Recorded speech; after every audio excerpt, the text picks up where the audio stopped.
dans la façon qu'ils ont de gérer ça, mais de toute façon, en Europe, tout le monde s'en fout maintenant, on est mariage. Voilà. Mais je trouve que... J'ai un collègue en Italie, Massimo, tu le connais. Ouais. Et lui, alors il y a 2 ans, il est venu nous dire, dans une action théâtrale, à l'italienne, je viens d'avoir un enfant. C'est bien, Massimo, très bien, il nous a organisé quelque chose à manger, et tout, café, thé, gâteau. Ok. 1 an plus tard, j'ai une fille. Très bien, Massimo, c'est excellent, bien, c'est très très bien. Et moi je suis proche de lui, on a fait plein de projets ensemble et tout. Il y a 2 mois, il est venu. Quoi, je me suis marié avec ma femme.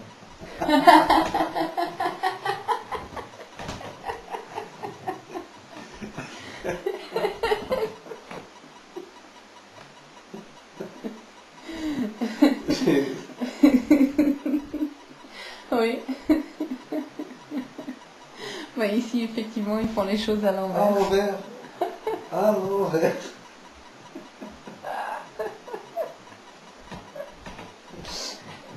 Je lui dis, juste pour le taquiner un peu, je lui dis, alors, vous n'étiez pas mariés? Il m'a dit, non, ça fait 5 ans qu'on est ensemble, et on vient de décider de se marier, après avoir eu 2 enfants. Toi. Et ici, ils se sont mariés, c'est pour des raisons fiscales. Oui, c'est clair. Et aussi pour plein de raisons, parce que si jamais un des deux lui arrive quelque chose, c'est mieux et tout. Ouais, je sais. Et après, j'ai discuté avec lui, il y a après une semaine. On a mangé ensemble et tout. Il m'a avoué. C'est pour ça que c'est dit, il faut faire une espèce de barrière entre l'Europe du Nord et l'Europe de l'Est, du Sud. Il était en vacances en juillet en Italie. Lui, il était de Sicile en plus. Ouais. Il était en vacances en Sicile, et ses oncles et tout, même sa mère lui a dit, mais comment ça, vous avez des enfants, vous êtes pas mariés.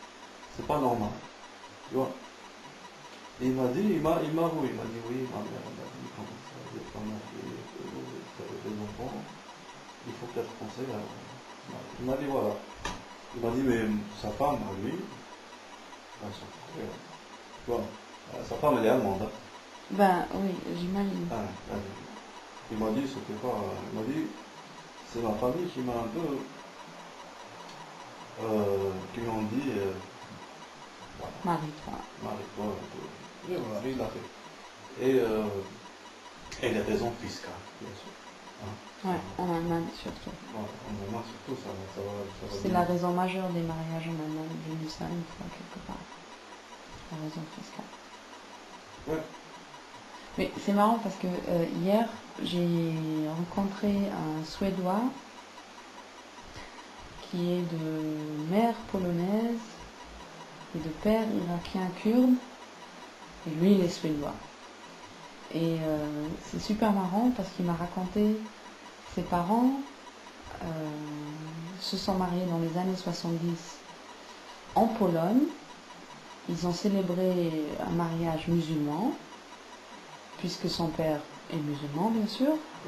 Et ils se sont mariés à la mairie, donc par la loi polonaise.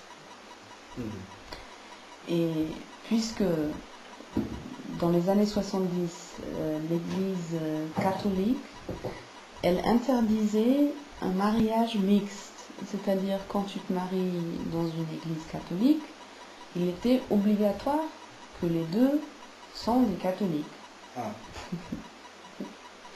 Donc, sa maman, qui est une fondamentaliste catholique, comme la plupart des Polonais, mais il m'a expliqué, il m'a dit, listen, if it would be allowed to have a female pope, my mother would be the pope. C'est ce qu'il m'a dit à propos de sa maman. Et donc c'est marrant qu'elle a épousé un musulman, mais bon, ils sont toujours mariés, et le mec il a 35 ans, donc apparemment c'est un mariage qui fonctionne.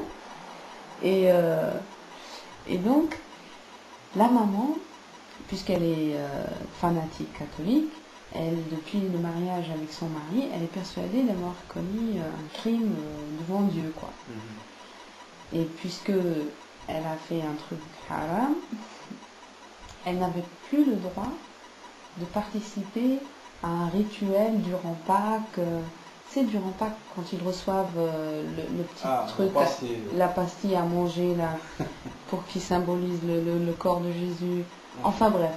Et puisqu'elle a commis un truc haram en épousant un musulman et en ayant des gamins avec lui sans avoir un mariage catho, elle n'avait plus le droit d'assister à cette fête à Pâques dans l'église.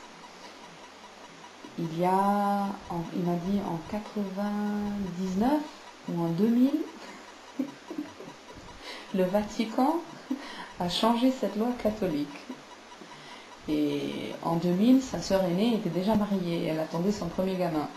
Donc ses parents étaient sur le point de devenir des grands-parents.